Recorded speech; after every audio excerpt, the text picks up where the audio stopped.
আসসালামু আলাইকুম। আশা করছি সবাই ভালো আছেন। গত পর্বে আমরা মাইক্রোসফট এক্সেল একটি বেসিক ক্লাস দেখেছিলাম, যে ক্লাসে আমরা ফাইল মেনু নিয়ে আলোচনা করেছিলাম। আজকে আমি আপনাদের সাথে মাইক্রোসফট এক্সেল 2010 প্রোগ্রামের হোম মেনু এই সেকশন নিয়ে আলোচনা করব। আপনাদের বলা রাখা ভালো, এই যে মাইক্রোসফট এক্সেল এটি হচ্ছে একটি সমুদ্র, এটির কোনো শেষ নেই। অর্থাৎ এটি শুধু শিখতে থাকবেন, যখন যেটি প্রয়োজন শিখে নিতে হবে, এটিতে কাজের শেষ নেই। তাই বললাম এক্সেল একটি সমুদ্র। আমি যে বেসিক ক্লাসগুলো নিচ্ছি এগুলো অ্যাডভান্স লেভেলের দিকে যাবে, বেসিক থেকে শুরু করে অ্যাডভান্সের দিকে যাবে। আপনাদের সুবিধার্থে ভিডিওটি যাতে বড় না হয় সেই জন্য আমি এই যে সেকশনগুলো রয়েছে, এখানে সেকশন বলতে এই যে হোম মেনুর মধ্যে font, alignment, number, styles, cells, এগুলো আলাদা আলাদা সেকশন। এই সেকশনগুলো নিয়ে আলাদা আলাদা ভিডিও করবো, যেগুলো সর্বোচ্চ 2 থেকে 3 মিনিট পর্যন্ত হবে, যা আপনাদের বুঝতে সহজ হবে। বেশি বড় হলে আপনাদের বিরক্ত বোধ যাতে না হয়। আমি এই কথাটি এই জন্য বলছি, যেমন কি এখানে রয়েছে নাম্বার সেকশন, এখানে নাম্বার সেকশন নিয়ে পুরো একটি ক্লাস নেওয়া যাবে। স্টাইলস, এগুলো নিয়ে পুরো একটি ক্লাস নেওয়া যাবে। তাহলে এক ক্লাসে কখনো একটি মেনু বার সম্পূর্ণ বোঝানো সম্ভব না, ভিডিওটি অনেক লং হয়ে যাবে, 1 ঘন্টার উপরে হয়ে যাবে, যা আপনাদের বিরক্ত করে তুলবে। তো চলুন কথা না বাড়িয়ে আজকের পর্ব শুরু করা যাক। আজকের পর্ব শুরু করার আগে মাইক্রোসফট এক্সেল একটু বেসিক নিয়ে যদি আপনাদের ধারণা দিই, তাহলে আমরা সেদিন দেখেছিলাম কিভাবে একটি ওয়ার্কশিট সেভ করব, ওপেন করব বা নতুন ওয়ার্কশিট নিব। ওয়ার্কশিট বলতে কি বোঝাচ্ছি? ওয়ার্কশিট বলতে আমরা সর্বপ্রথম মাইক্রোসফট এক্সেল চালু হওয়ার পর যে ইন্টারফেস আসবে এটি হচ্ছে ওয়ার্কশিট। ওয়ার্কশিটের মধ্যে শিট 1, শিট 2, শিট 3, এগুলো হচ্ছে একটি ডকুমেন্টের মধ্যে অনেকগুলো শিট, যা আমরা ওয়ার্ডের ভাষায় পেজ বলে থাকি। তাহলে একটি শিটের মধ্যে এই যে বাম থেকে ডানে এ বি সি ডি এগুলো হচ্ছে একটি কলাম, এবং 1 2 3 4 উপর থেকে নিচে আসা এগুলোকে বলা হয় সেল, এবং এ বি সি ডি এগুলো হচ্ছে কলাম, 1 2 3 4 5 এগুলো হচ্ছে রো। তাহলে রোর মধ্যে আবার সেল রয়েছে। সেল বলতে আমি যখন যে জায়গায় যাচ্ছি, কার্সর নিয়ে যাচ্ছি, এটি প্রতিটা একটি সেল এবং একটি সেলের নাম রয়েছে। আমি যদি ম্যানুয়ালি দেখি তাহলে আমি এখন জি কলামে রয়েছি, আবার এদিকে 8 নাম্বার রোতে রয়েছি, অর্থাৎ G8। এদিকে আপনারা দেখতে পারবেন এখন এই যে G8, আমার সেলের নাম হচ্ছে G8। এই ছিল বেসিক্স। তাহলে কাজ শুরু করি।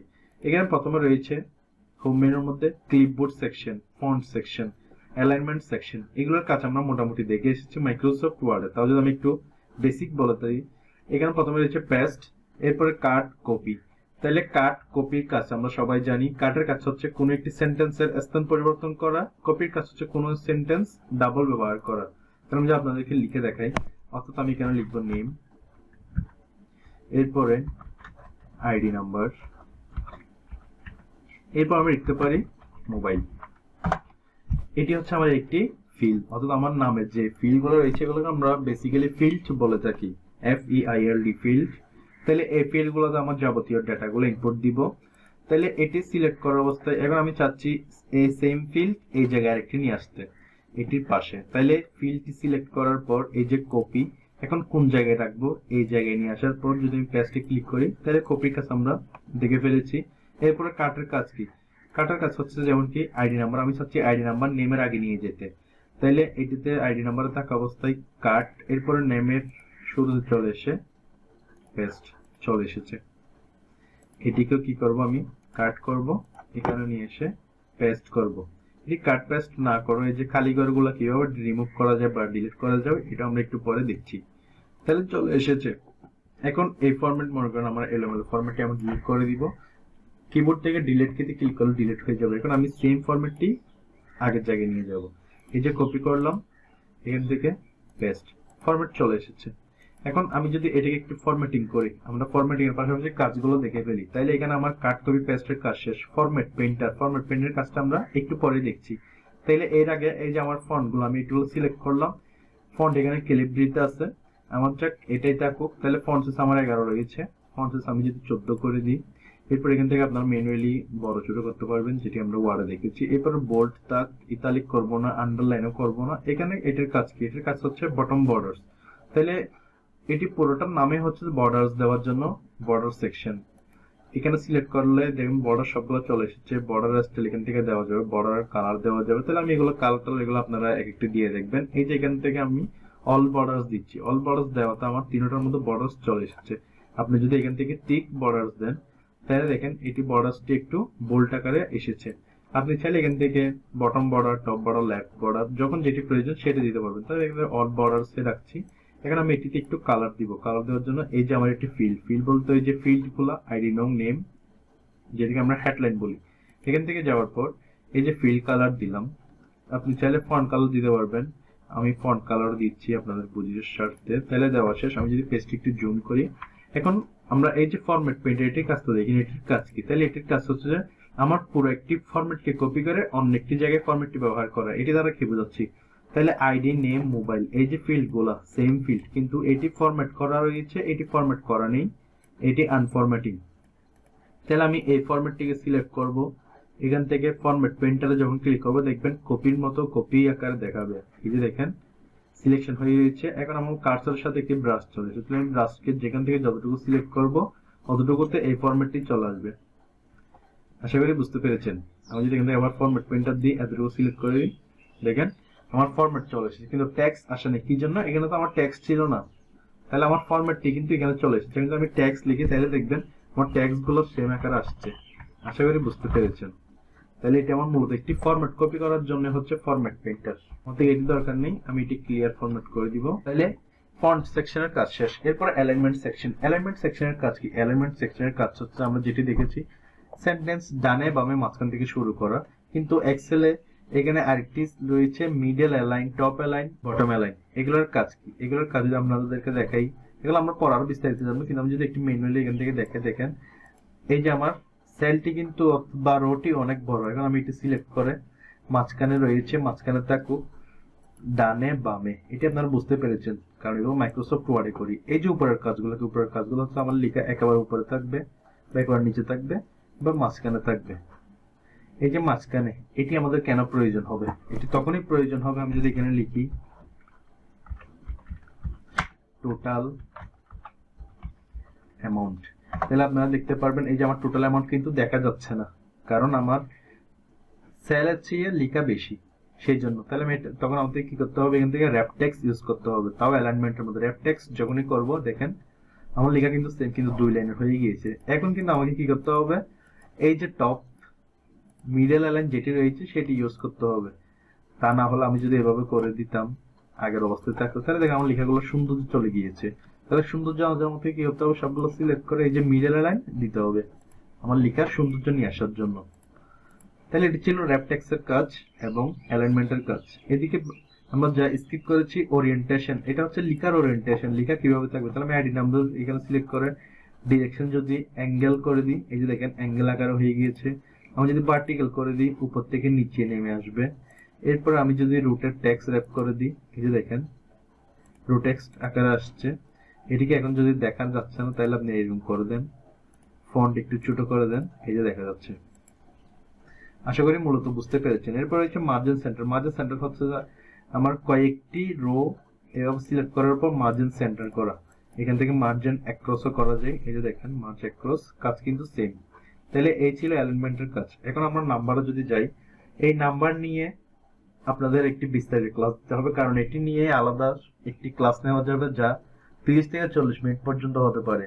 তাই আমি বেসিক ধারণা দিচ্ছি।